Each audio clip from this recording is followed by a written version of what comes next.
That spiritual awakening you're chasing on a tropical island might just be the most expensive performance you'll ever buy into. Why is it that in an age of unprecedented connection, so many of us feel the need to fly halfway across the world to find ourselves? Let's unpack the psychology and the sociology of Bali's booming spiritual tourism industry. In the visual narrative shaped by Instagram and TikTok, Bali has been masterfully rebranded. It's no longer just an island. It's a global psychiatric couch, an accessible Eden for the weary Western soul. Books like Eat, Pray, Love, and the subsequent film adaptation starring Julia Roberts catapulted Ubud, Bali's cultural heart, into the global spotlight as a haven for self-discovery. This Gilbert effect sparked a massive tourism boom, making spiritual healing feel like the island's primary industry. The result is a hypermarket of New Age services, a phenomenon some call the spiritual industrial complex. Here, enlightenment is a curated package. Your journey might begin with a sunrise yoga session overlooking impossibly green rice terraces, followed by an artfully arranged smoothie bowl, a water purification ritual at a sacred temple like Tirtha Empul, and culminating in a heart-opening cacao ceremony. But look closer. These experiences, while beautifully staged, often represent a blend of unrelated traditions.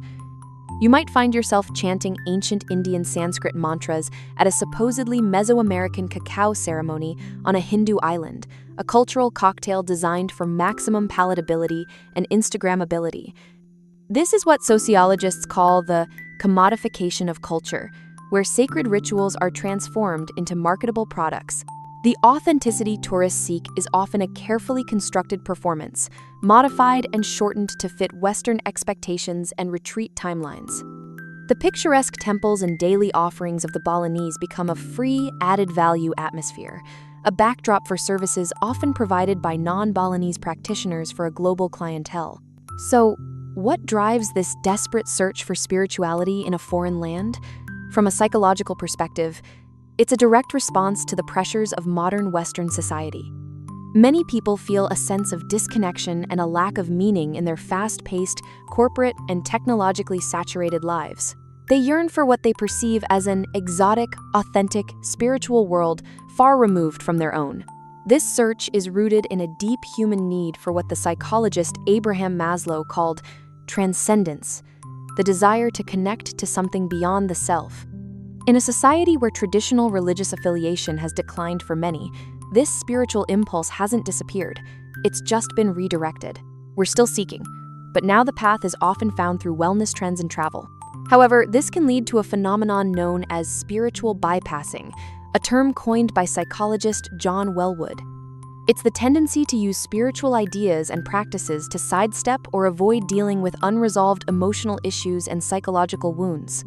A week-long retreat promising instant transformation can feel like a powerful shortcut to inner peace, but it often provides a temporary high rather than deep, lasting healing. It's easier to focus on good vibes in a beautiful setting than to do the difficult, unglamorous work of self-reflection back home.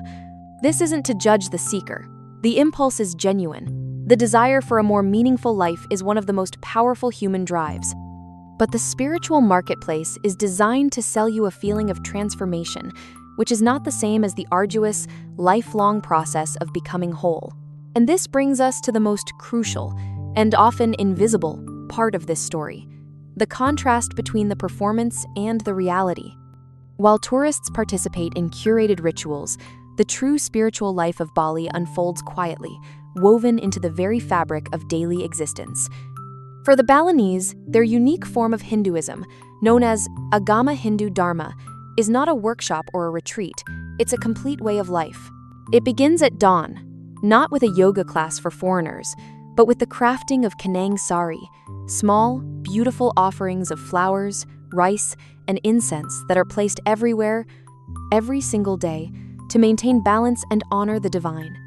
Spirituality is in the collective ceremonies that halt traffic for hours, in the intricate temple carvings found in every family compound, and in the deep-seated philosophy of Trihita Karana, the harmony between humans, God, and nature that guides all aspects of life. This is not a practice to be consumed, it is a life to be lived. While the wellness industry, largely driven by foreign investment, creates a tourist bubble, the resilient heart of Balinese culture continues to beat. Many Balinese are adaptable, seeing the economic benefits of tourism, but they make a clear distinction between what is for show and what is sacred. A local filmmaker aptly noted the irony of tourists coming to Bali for spiritual services from other foreigners, while the island's own rich ancient traditions carry on, largely unseen by the very people searching for enlightenment. The packaging of Bali as a spiritual sanctuary reveals more about the buyer than the seller. It reflects a profound spiritual hunger in the modern world. But by chasing a picturesque and commodified version of enlightenment, we risk overlooking the real thing. True connection isn't found in a perfectly curated experience, but in the messy, beautiful, and consistent practice of living with intention and awareness wherever we are.